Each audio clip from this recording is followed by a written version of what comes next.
রিজিক নিয়ে আমরা অনেকে টেনশন করি। রিজিক কই থেকে আসবে, কি খাবো, ফিউচারে কি হবে। এই রিজিকের টেনশন আমাদের যুবকদের মাঝে বলেন তো সবাই আছে না নাই? যে ব্যক্তি আল্লাহর উপরে পরিপূর্ণ ভরসা করতে পারে না, একমাত্র সেই রিজিক নিয়ে টেনশন করতে পারে। ঠিক কিনা বলেন যুবক ভাইরা? এবং এই রিজিককে আল্লাহ তাআলা অন্বেষণ করতে বলেছেন টু দ্য হালাল ওয়ে।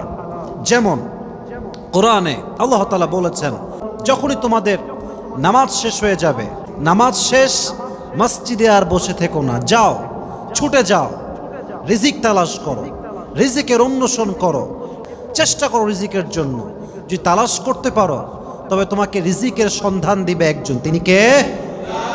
তবে হ্যাঁ, সত্য কথা হচ্ছেই আজকাল আমরা টাকা ইনকাম করতে গিয়ে যিনি টাকার মালিক, যিনি পুরো পৃথিবীর মালিক, তাকেই আমরা ভুলে গেছি। যিনি রিজিক দিবেন, রিজিক দাতা, তাকে যদি কেউ ভুলে যায়, তার রিজিকে কখনো বরকত আসতে পারে? এজন্য রিজিক তালাশ করতে গিয়ে রাজ্জাককে ভুলে গেলে চলবে না। রাজ্জাককে যে স্মরণ রাখবে, তার রিজিকে কখনো কোনো অভাব হবে না। সুবহানাল্লাহ পড়েন সবাই আপনারা।